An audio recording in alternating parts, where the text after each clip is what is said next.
নমস্কার বন্ধুরা, কেমন আছেন সবাই? আশা করছি ভালো আছেন সবাই। আমিও ভালো আছি। তো বন্ধুরা, সবাইকে তৃতীয় শুভেচ্ছা জানিয়ে শুরু করেছি আজকে রান্না।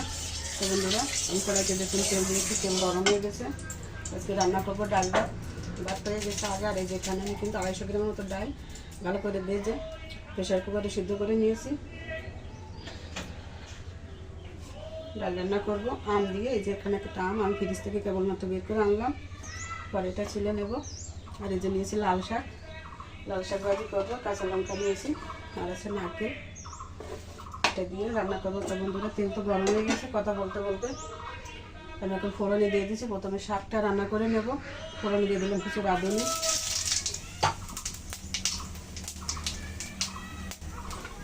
দিয়ে দিলাম কাঁচা লঙ্কা,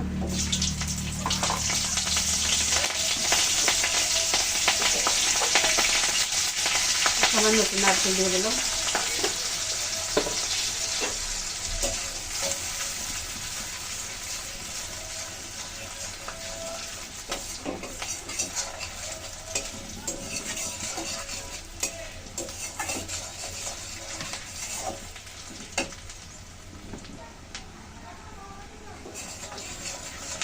নারকেল দিয়ে কাঁচা লঙ্কা দিয়ে ভালো করে ফোড়নটা ভেজে নিলাম। এখন দিয়ে দিচ্ছি শাক।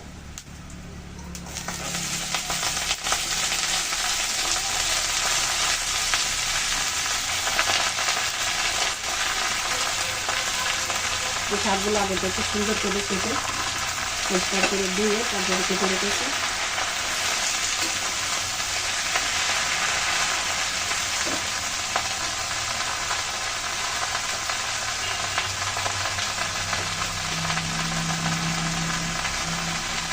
যেহেতু লাল শাক হলুদ দেবো না, শুধু পরিমাণ মতো লবণ দিয়ে দিলাম।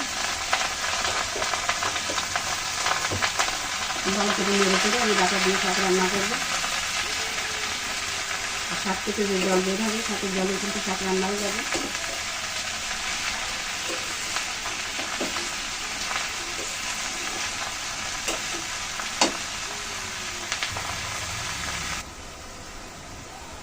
লবণ দিয়ে শাক ভালো করে নেড়ে ছেড়ে নিয়েছে। দেখুন শাক থেকে অনেক জল বেরিয়ে গেলো। এই শাকে এই জলে কিন্তু শাক রান্না হয়ে যাবে। এখন আমি ডাটা দিয়ে শাক রান্না করবো। ঢেকে দিচ্ছি।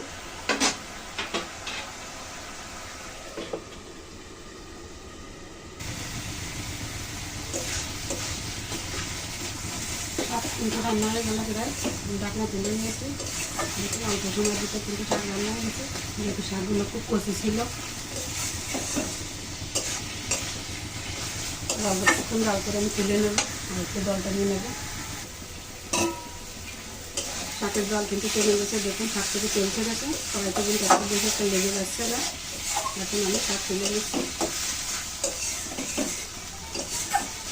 চুলা বন্ধ করে দিলাম।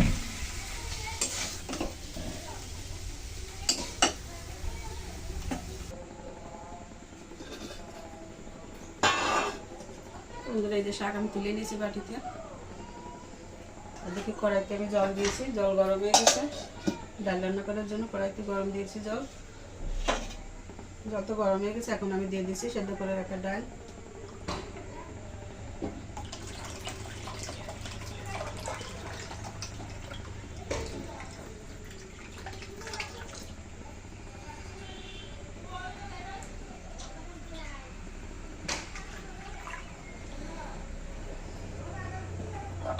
এদিকে আমও কিন্তু আমি এদিকে কেটে নিয়েছি।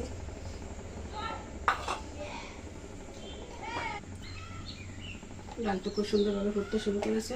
আমি এখন হলুদ দিয়ে দিচ্ছি পরিমাণ মতো। চামচ দিলাম আর হাফ চামচের মতো দিয়ে দিলাম। দিচ্ছি 1 চামচ চিনি।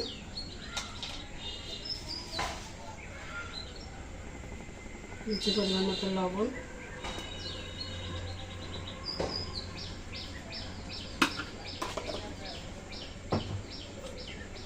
কেটে রাখা আমও দিয়ে দিচ্ছি সাথে।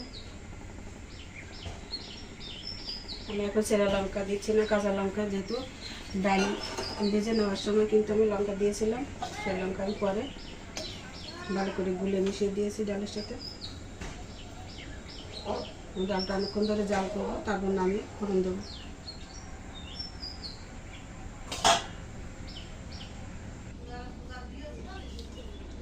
আমি আম দুটো তুলে নিয়েছি, এখানে দেখুন গুলিয়ে নিয়েছি তুলে। আর ডাল এখন নামিয়ে আমি ফোড়নে দিয়ে দেবো। ডাল তুলে নিচ্ছি।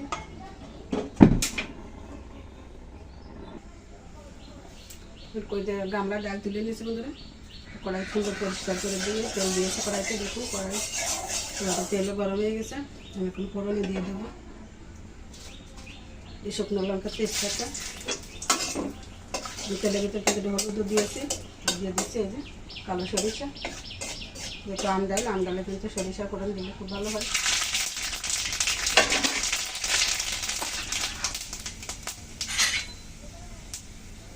দিয়ে দিলাম নারকেল।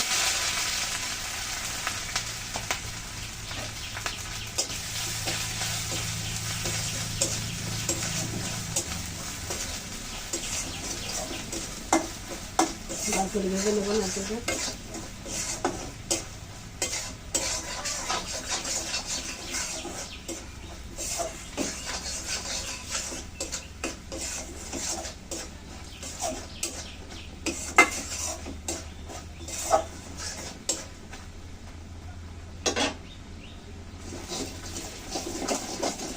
ভালো করে ম্যাশ করে দিচ্ছি, গ্রেনটা খুব ভালো আসবে।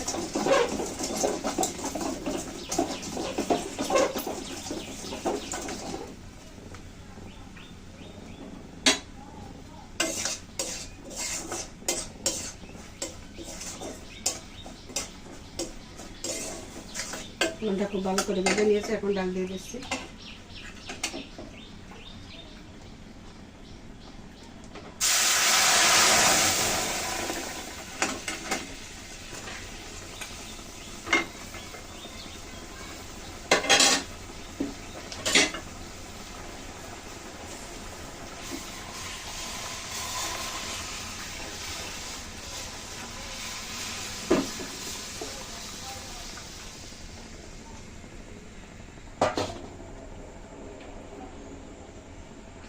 ফোড়নে দিয়ে এখন অনেকক্ষণ ধরে আবার ডালটা রান্না করব।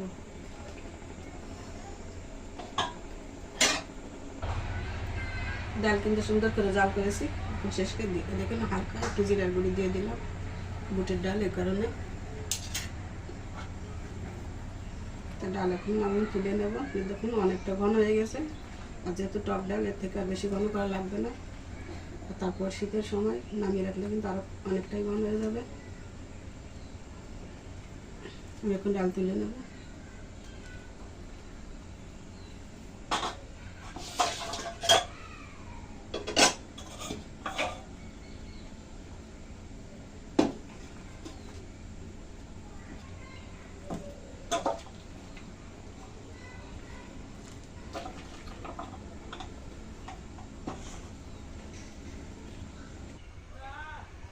তো বন্ধুরা রান্না তো হয়ে গেল। এই যে ডাল তুলে নিয়েছি, এদিকে লাল শাক। তো বন্ধুরা রেসিপিটি যদি ভালো লাগে তাহলে অবশ্যই চ্যানেলের সাথে থাকবেন, লাইক কমেন্ট করে জানাতে পারেন ভালো মন্দ। তো বন্ধুরা সবাই ভালো থাকুন, সুস্থ থাকুন। আজকের মতো এখানেই রাখছি। আজকে বৃহস্পতিবার ছিল আমাদের, এই জন্য নিরামিষ রান্না করেছি, ডাল ভাত আর শাক ভাজি। তো বন্ধুরা সবাইকে নমস্কার জানিয়ে আজকের মতো এখানেই রাখছি। সবাই ভালো থাকুন, সুস্থ থাকুন, ঈশ্বরের কাছে সেটাই প্রার্থনা করি।